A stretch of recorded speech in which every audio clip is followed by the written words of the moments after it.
Halo, Assalamualaikum teman-teman. Di video kali ini saya akan menjelaskan hakikat konstitusi negara. Sebelumnya kita perkenalan dulu. Perkenalkan, nama saya Hesi Najwa Khoiria. Saya dari kelas 2 LPG SD dengan mata kuliah Konsep Dasar PKN, dosen pengampu Ibu Triana Yetra MPD. Saya dari Universitas PGRI Palembang.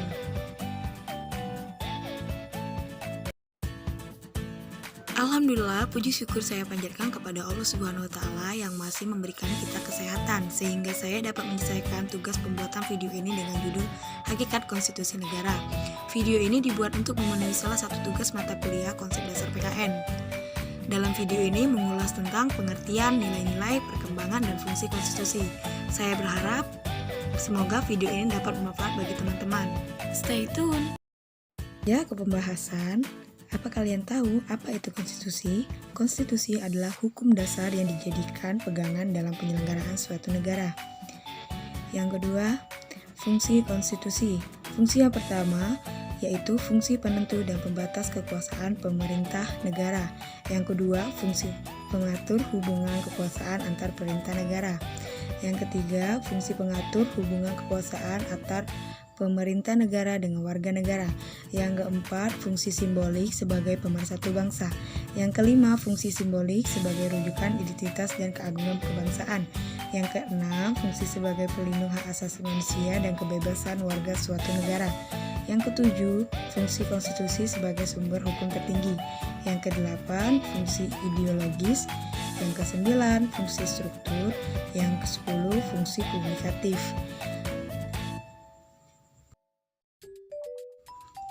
Lanjut, ada tujuan konstitusi. Tujuan yang pertama itu memberikan pembatasan dan pengawasan kekuasaan terhadap politik. Yang kedua, membebaskan dari kekuasaan mutlak. Yang ketiga, mengatur jalannya kekuasaan menghindari kesewenangan. Yang keempat, arahan mewujudkan tujuan negara. Yang kelima, melindungi hak asasi manusia. Yang keenam, pedoman penyelenggaraan negara.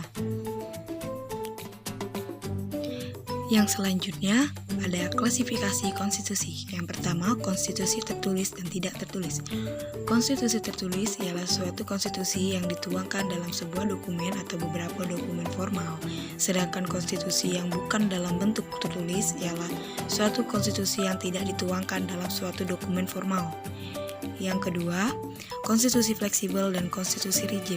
Konstitusi fleksibel adalah peraturan tertulis yang bisa menyesuaikan dengan perkembangan masyarakat atau zaman, dan cara mengubah peraturan tersebut memerlukan yang lebih mudah daripada cara mengubah konstitusi rigid. Konstitusi rigid adalah sifat peraturan tertulis undang-undang yang bersifat jika ingin diubah memerlukan cara yang tidak mudah. Yang ketiga, ada konstitusi derajat tinggi dan konstitusi tidak derajat tinggi. Konstitusi derajat tinggi apabila mempunyai kedudukan yang tinggi dalam sebuah negara. Dari segi bentuk dan isinya berada di atas peraturan perundang-undangan lainnya, dan cara dan syarat perubahannya lebih berat daripada peraturan perundangan lainnya. Sedangkan konstitusi dikatakan konstitusi derajat rendah apabila konstitusi tersebut tidak berkedudukan derajat tinggi dan persyaratan untuk mengubahnya sama dengan mengubah peraturan-peraturan yang lainnya. Yang keempat, konstitusi serikat dan konstitusi kesatuan. Konstitusi RIS adalah negara kesatuan diubah menjadi negara serikat, dan Undang-Undang Dasar 1945 menjadi Undang-Undang RIS 1949 yang merupakan salah satu hasil KMB 1949 di Den Haag, Belanda. Konstitusi kesatuan adalah keseluruhan peraturan-peraturan baik tertulis maupun tidak tertulis yang mengatur secara mengikat tentang cara penyelenggaraan pemerintah dalam suatu negara. Yang kelima, konstitusi sistem pemerintahan presidensial dan konstitusi sistem pemerintahan parlementer. Sistem presidensial merupakan sistem pemerintahan negara republik di mana kekuasaan eksekutif dipilih melalui pemilu dan terpisah dengan kekuasaan legislatif. Sistem parlementer adalah sebuah sistem pemerintahan yang parlemennya memiliki peranan penting dalam pemerintahan. Selanjutnya, perkembangan konstitusi di Indonesia. Dalam sejarah perkembangan ketatanegaraan Indonesia ada 4 macam undang-undang yang berlaku, yaitu 1. Periode 18 Agustus 1945 sampai dengan 27 Desember 1949 dengan penetapan Undang-Undang Dasar 1945. Yang kedua, periode 27 Desember 1949 sampai dengan 27 Agustus 1950 dengan penetapan Konstitusi Republik Indonesia Serikat. Yang ketiga, periode 17 Agustus 1950 sampai dengan 5 Juli 1999 dengan penetapan Undang-Undang Dasar sementara 1950.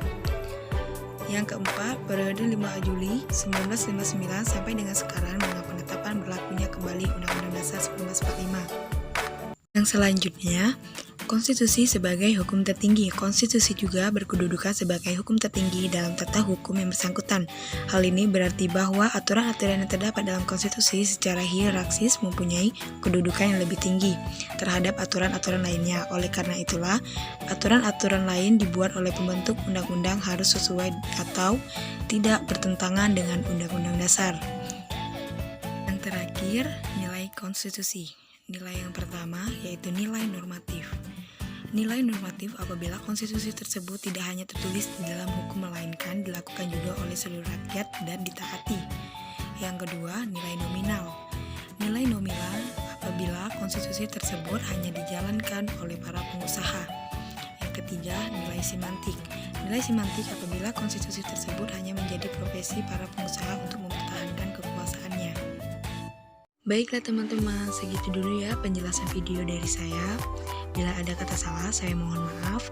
Kepada Allah saya mohon ampun. Semoga video ini bermanfaat. Terima kasih sudah menonton. Assalamualaikum warahmatullahi wabarakatuh.